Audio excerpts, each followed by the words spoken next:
Assalamualaikum warahmatullahi wabarakatuh.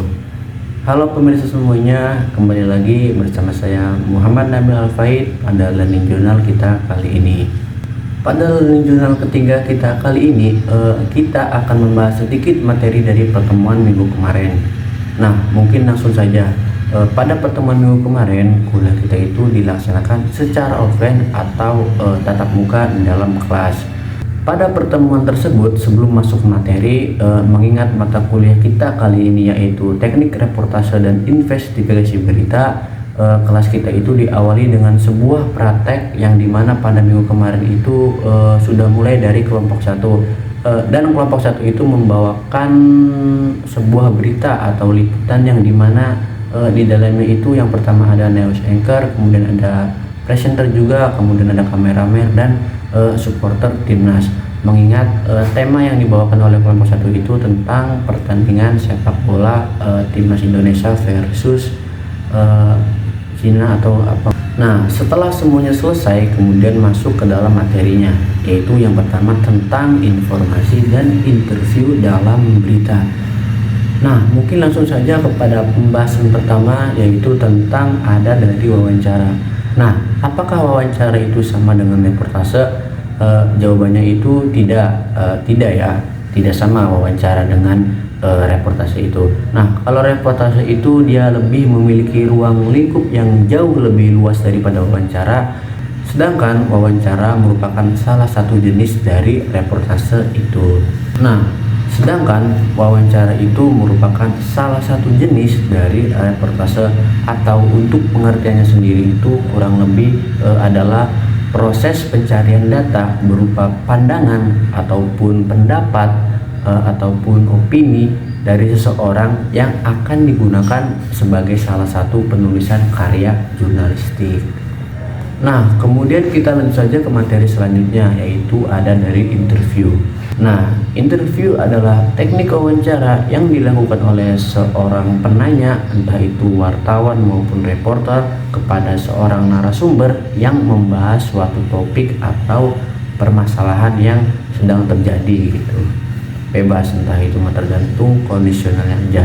Nah, yang diharuskan oleh seorang reporter itu dalam sebuah interview ya, itu yang pertama harus pastinya mempersiapkan entah itu dari topik, kemudian orang atau yang akan diwawancari ataupun narasumber, dan masih banyak lagi. Nah, kemudian yang harus dipersiapkan yang kedua itu adalah harus menyiapkan pertanyaan lah. Kemudian yang terakhir itu harus bersikap yang objektif gitu. Nah, kemudian ada persiapan apa saja di dalam wawancara.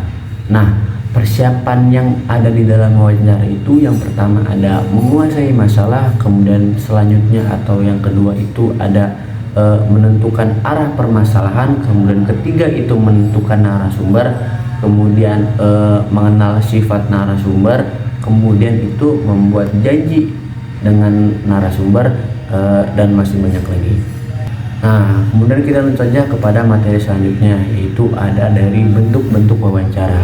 Nah, bentuk wawancara itu yang pertama ada wawancara sosok pribadi, kemudian yang kedua itu ada wawancara berita, kemudian yang ketiga itu ada wawancara sambil lalu, kemudian yang keempat itu ada wawancara telepon, kemudian yang terakhir itu ada wawancara tertulis gitu. Nah, materi selanjutnya yaitu ada dari reportase. Apa sih reportase itu? Nah, reportase adalah kegiatan meliput atau mengumpulkan berbagai macam fakta, informasi tentang berbagai unsur dari sebuah berita. Nah, kalau kita tahu itu biasanya reporter itu dibagi menjadi dua ya. Yang pertama ada reporter khusus di lapangan, kemudian yang kedua itu ada reporter di dalam sebuah televisi gitu. Nah, lanjut saja ke materi selanjutnya, yaitu ada dari informasi. Jenis-jenis informasi yang pertama itu tentunya ada berita. Berita merupakan informasi yang sangat penting lah gitu. Terus yang kedua itu ada editorial atau tajuk biasa kita sebutnya, dan masih banyak lagi. Nah, Kalau beritanya sendiri itu ada kategorinya lagi. Yang pertama ada atau bisa juga disebut dengan berita harian. Terus yang kedua itu ada strike news. Kemudian yang ketiga itu ada in-depth news, dan masih banyak lagi. Mungkin cukup sekian materi kita pada video Lending Jurnal kali ini. Saya Muhammad Nabil Alfaid pamit undur diri. Sekian, maafkan saya. Wassalamualaikum warahmatullahi wabarakatuh.